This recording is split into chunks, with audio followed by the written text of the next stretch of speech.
Les textes des récits de création racontent une création bonne par un Dieu bon. La création est de l'ordre de l'amour, rappelle le pape François.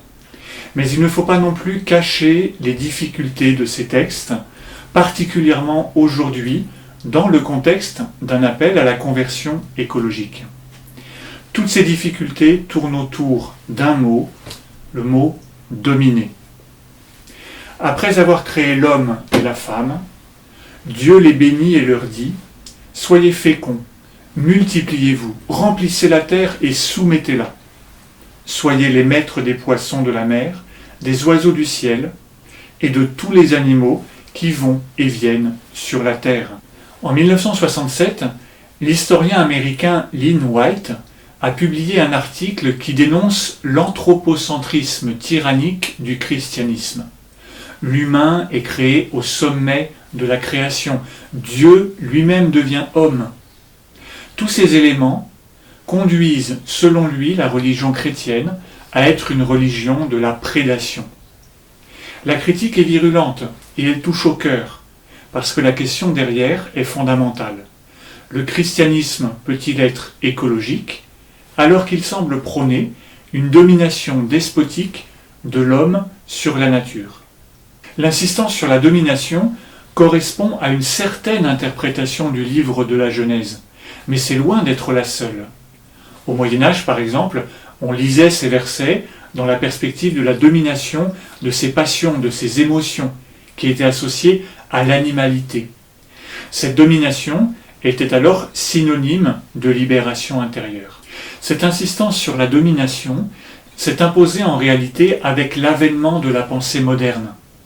Pour Francis Bacon, par exemple, la science et les techniques permettent à l'être humain de reconquérir le pouvoir qu'il a perdu par la faute originelle. Et Descartes avance que l'homme doit se rendre comme maître et possesseur de la nature. Alors il faut tout d'abord percevoir le côté positif de ces affirmations. Dans la Bible, l'homme n'est pas créé pour adorer et pour servir des dieux. Il est créé à l'image de Dieu, libre de ses initiatives, libre d'inventer, libre d'interagir avec la nature. Cette maîtrise, cette domination, exprime aussi une dignité humaine. La création n'est pas parfaite, elle n'est pas inachevée, et la dignité de l'homme est de participer, de construire cet achèvement, entre autres par son intelligence. Les techniques ne sont pas mauvaises en elles-mêmes.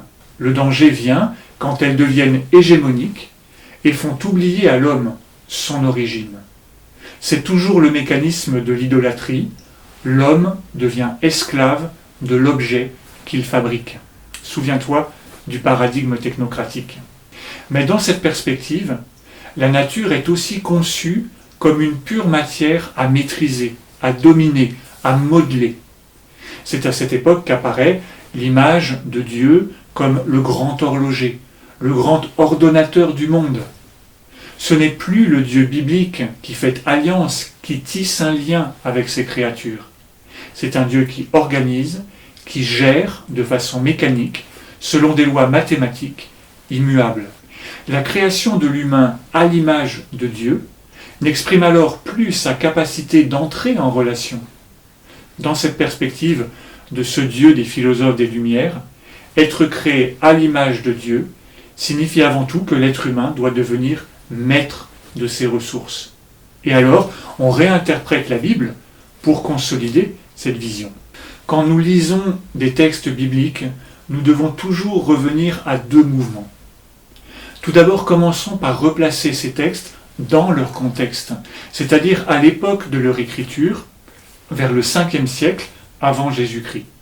L'homme biblique n'a pas de bombe atomique pour faire sauter la planète. Ses champs sont sans pesticides, ses élevages sont inoffensifs au regard de leur impact écologique, et aucun plastique dans sa chaîne de distribution ne vient polluer les océans.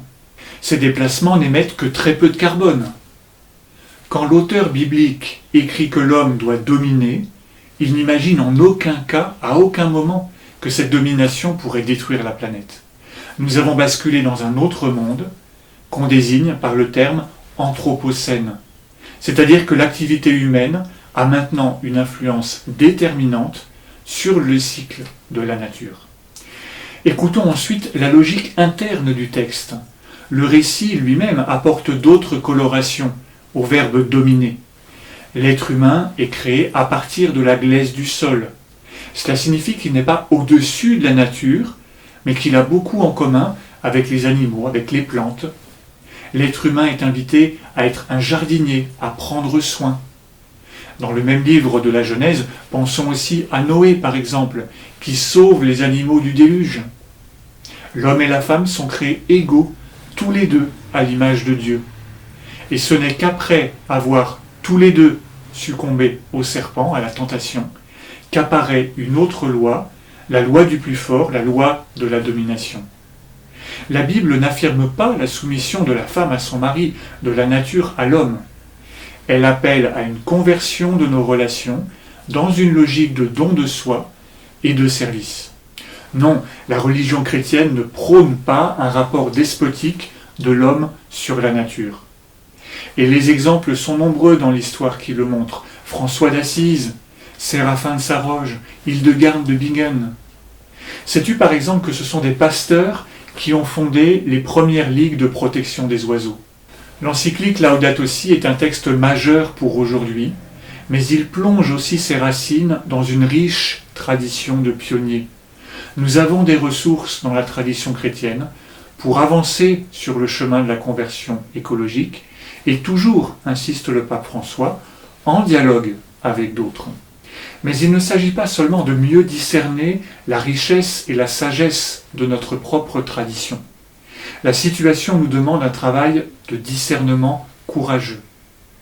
Accepter que certaines images, certains termes, soient aujourd'hui devenus inadéquates pour dire le plus important. La création est de l'ordre de l'amour. Mais pour dire aussi que dans cette création, l'homme tient une place particulière, qu'il a une dignité particulière. Le pape François a des mots très forts pour inviter à une autre interprétation de ces versets bibliques et il engage son autorité de pape. Il a été dit que, à partir des récits de la Genèse qui invitent à dominer la terre, on favoriserait l'exploitation sauvage de la nature en présentant une image de l'être humain comme dominateur et destructeur.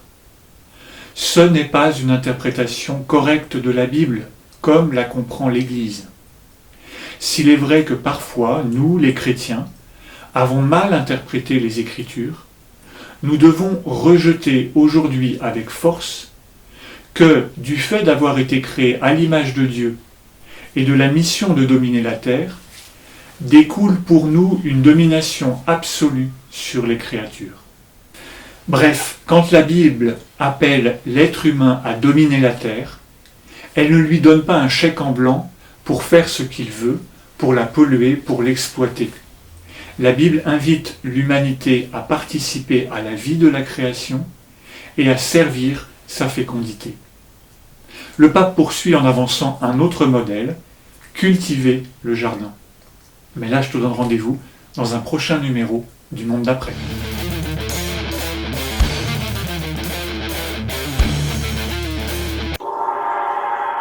Je te conseille aujourd'hui de lire ce hors-série du magazine Le Pèlerin. Sobriété, écologie, partage, 50 lieux pour changer nos vies. C'est un petit magazine qui présente des initiatives qui sont très intéressantes